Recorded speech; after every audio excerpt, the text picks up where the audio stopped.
19h49, vous êtes sur Europe 1. Merci à vous d'être là. Gabrielle Cluzel, éditorialiste, rédactrice en chef du site Boulevard Voltaire, est avec nous dans ce studio. Et Lou Fritel, journaliste politique à Paris Match également. Lou Fritel, qui me disait pendant la pause, j'ai passé ma matinée à l'Assemblée nationale. C'est votre métier pour la première journée de rentrée du RN. On a parlé de la gauche il y a quelques instants avec la fête de l'humanité en ce moment. Nous y reviendrons ultérieurement. Parlons un peu du Rassemblement national. D'abord, sur la forme, Lou Fritel. On a un peu changé de tempo. C'est plus la grande université d'été dans le sud comme avant. C'est un week-end qui s'affiche studieux à l'Assemblée nationale avec des tables rondes, des formations. Il y a 126 députés qui suivent ces tables rondes. Avec le point d'orgue demain, le Conseil national évidemment du parti qui va entériner, d'après les mots de Marine Le Pen, une réorganisation profonde du mouvement. Marine Le Pen se prépare parce qu'elle veut que les choses changent très vite. On se retrouve dans un système où c'est celui qui a fait le moins de voix qui est chargé de constituer un gouvernement. Donc, espérons que cette mandature soit la plus courte possible. La Constitution interdit de dissoudre avant 1 an. Il reste 10 mois et moi je suis convaincu qu'il y aura, à l'issue de ces 10 mois, au printemps ou à l'automne, des nouvelles élections législatives. Et encore une fois, je les appelle de mes vœux. Donc, Marine Le Pen, vous y étiez ce matin. Bon, d'abord, attendez, avant de tirer les enseignements des mots de Marine Le Pen, racontez-nous juste un peu les coulisses, l'ambiance pour cette rentrée. C'était très studieux, c'était pas ce qu'on avait l'an dernier. L'an dernier, on avait une rentrée à Beaucaire qui était très belle, avec des spectacles équestres, etc. Il y avait une douceur de vivre, mais en même temps, les circonstances étaient différentes. L'an dernier, on était en 2023, à 4 ans de la présidentielle. On pouvait parler de dissolution, mais ça restait assez hypothétique. Là, Marine Le Pen nous l'a dit plusieurs fois, ils sont en campagne. Et jusqu'en juin 2023, le RN est en campagne. Il y a eu quand même des petits soucis avec certains candidats pendant les législatives. Le RN entend bien ne plus faiblir de ce point de vue. Oui, et il y avait les failles, ça y est, c'est ça, il faut gommer toutes les failles. C'est un peu l'objectif de cette rentrée. Tirer les enseignements, ce n'est pas une défaite, ils nous l'ont bien expliqué, mais ça aurait pu être une meilleure moisson. Voilà, en gros.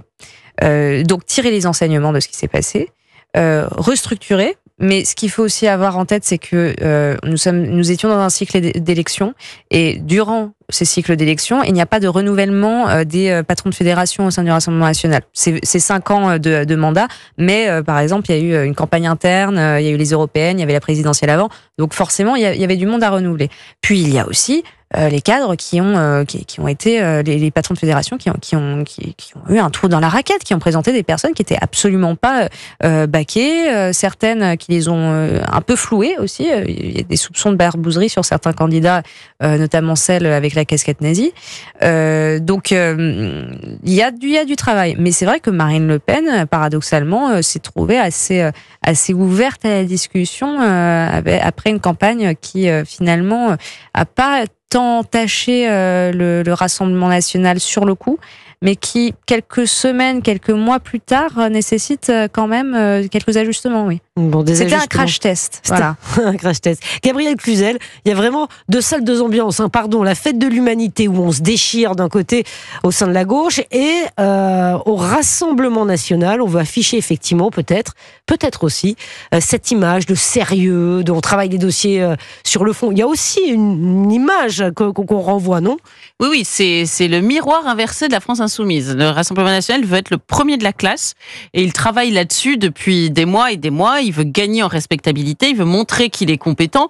Du reste, dans l'électorat, les derniers sondages le montrent, il a monté en respectabilité. Il y a une adhésion à son programme. Le dernier sondage l'a montré, et pas seulement un vote de rejet. Et eux-mêmes veulent se mettre dans l'idée de gagner. On a souvent dit du Rassemblement national, quand il s'appelait le Front national, en fait, ils n'ont pas envie de gagner.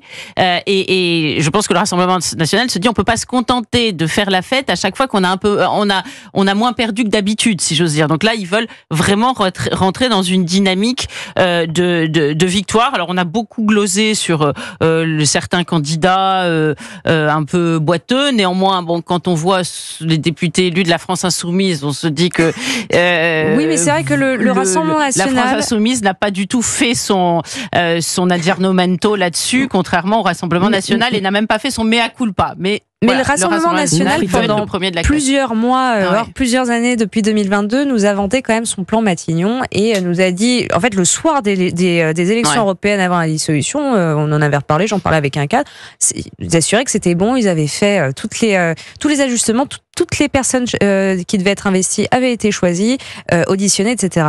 Sauf qu'en fait, on s'est aperçu pendant la campagne que non, que tout n'avait pas été fait et que certains patrons de fédération s'étaient trompés, d'autres avaient carrément menti, et que il y avait eu un petit peu de plastronnage, trop, et c'était trop vu. Et que j'entends votre discours. Cependant, ce que je veux dire, c'est qu'on voit bien qu'aujourd'hui, les faits parlent d'eux-mêmes. C'est-à-dire que la France insoumise, elle, a été un peu moins marquée à la culotte avec son casting. On s'est un peu moins préoccupé de savoir qui avait dit quoi. On n'en a pas parlé pendant des heures sur les plateaux, ou beaucoup moins. Et aujourd'hui, quand même, je veux pas manquer de charité en parlant de Sébastien Delogu, mais il y a quand même un certain nombre de questions qui se posent sur tous les plans, et pas seulement sur le plan de la diction, donc la diction, de la lecture, mais c'est vrai que je pense qu'ils ont compris qu'ils devaient absolument donner des gages, et peut-être plus que d'autres partis.